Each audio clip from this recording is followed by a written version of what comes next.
Welcome to my channel Kayu's cooking and vlogs. Hi எல்லாருக்கும் வணக்கம். நாம் இன்றைக்கி என்ன பார்க்க போகிறோம்னா ஒரு சூப்பரான ஒரு நானே ஃபஸ்ட் டைம் ட்ரை பண்ணி எனக்கே ஆச்சரியமாச்சு, சூப்பராக இருந்துச்சு. வாங்க எப்படி செய்கிறதுன்னு பார்த்துருவோம். அதுக்கு வந்து வார்மான வாட்டர், அதாவது லைட்டாக சூடியர்ன தண்ணி அதை எடுத்துட்டு அதில் வந்து 1/2 ஸ்பூன் சர்க்கரை, 1 ஸ்பூன் அளவுக்கு வந்து ஈஸ்ட்டை வந்து மிக்ஸ் பண்ணிக்கோங்க. இது வந்து கசகசா மாதிரி இருக்குது, கொஞ்சம் நேரம் 1/2 மணி நேரம் வந்து இது வந்து ஆக்டிவேட் ஆகணும்னு சொன்னாங்க. யூடியூப் பார்த்து தான் செஞ்சேன் ஆக்சுவலி. அது வந்து கசகசா மாதிரி ஊறும் அப்படின்னு நினச்சேன். ஆனால் அது என்ன பண்ணுச்சுன்னா தண்ணியோட கரைஞ்சிருச்சு. இப்போ அது 1/2 மணி நேரம் ஊறினக்கப்புறமா 2 கப் மைதா எடுத்துகிட்டு நார்மலாக நம்ம சப்பாத்தி மாவு பிசைகிற மாதிரியே 1/2 ஸ்பூன் உப்பு, நெய் போட்டுக்கிறதுனாலும் போட்டுக்கலாம், இல்லை வந்து நான் வந்து நம்ம நார்மலாக எண்ணெய் தான் ஊற்றிக்கிட்டேன். நான் கோல்டு வின்னரு, நல்லெண்ணெய் கல்லெண்ணெய் அது மாதிரி ஊற்றாமல் கோல்டு வின்னர் ஊற்றிட்டு 1/2 மணி நேரம் கழித்து பார்த்தா இந்த ஈஸ்ட் வந்து இப்படி தான் நல்லா ஆக்டிவேட் ஆகிடுச்சு. ஒரு கெட்ட வாடை வீசுச்சு. எனக்கு பயமாக இருந்துச்சு, நல்லா வருமோ நல்லா வராதோ. சில வீடியோலாம் பார்க்கும்போது அந்த ஈஸ்ட்டோட ஸ்மெல்லு வருதுன்னு வேற சொல்லியிருந்தாங்களா, நமக்கும் அப்படி வந்துடுமோ அப்படின்னு பயமாக இருந்துச்சு. நல்ல வேளை அப்படிலாம் வரல. நம்ம நார்மலாக அந்த ஈஸ்ட்டு தண்ணியை ஊற்றிட்டு மேற்கொண்டு வந்து நம்மளுக்கு வந்து தண்ணி ஊற்றி சப்பாத்தி மாவு மாதிரி பிசைஞ்சு 1 மணி நேரம் ஊற விட்டோம்னா இது மாதிரி நல்லா புஃப்னு வந்துருச்சு.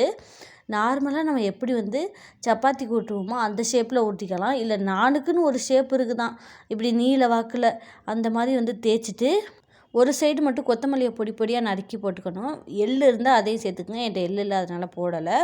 ஒரு சைடு கொத்தமல்லி போட்டுட்டு ஒரு சைடு இது மாதிரி தண்ணி தடவிக்கங்க. தண்ணி தடவிட்டு நான்ஸ்டிக் இல்லாத இரும்பு கடாய் இருந்தால் மட்டும் இந்த மெத்தடை நீங்கள் ஃபாலோ பண்ணுங்கள்.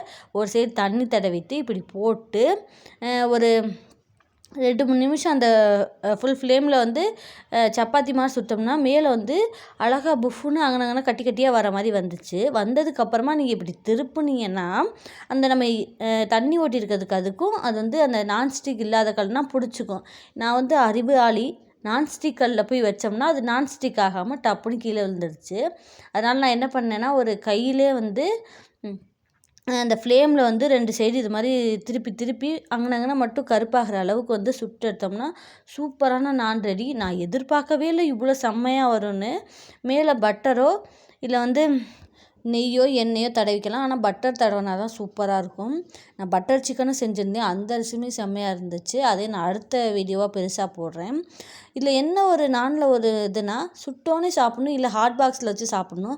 சுட்டு ரொம்ப நேரம் வெளில வச்சோம்னா ரொம்ப ஹார்டாகிடுது, ஜவ்வு மாதிரி இருக்குது. ஆனால் ரொம்ப நேரம் எஃபர்ட் எடுத்து செஞ்சதுக்கு செம்ம ஒர்த்தான டிஷ்ஷு. கண்டிப்பாக ட்ரை பண்ணி பாருங்கள். ஈஸ்ட்டு மட்டும் எங்கேயாவது கடையில் வாங்கி செஞ்சு பார்த்தீங்கன்னா சூப்பராக இருக்கும். ட்ரை பண்ணி பார்த்துட்டு எப்படி இருக்குன்னு கமெண்ட் பண்ணுங்கள்.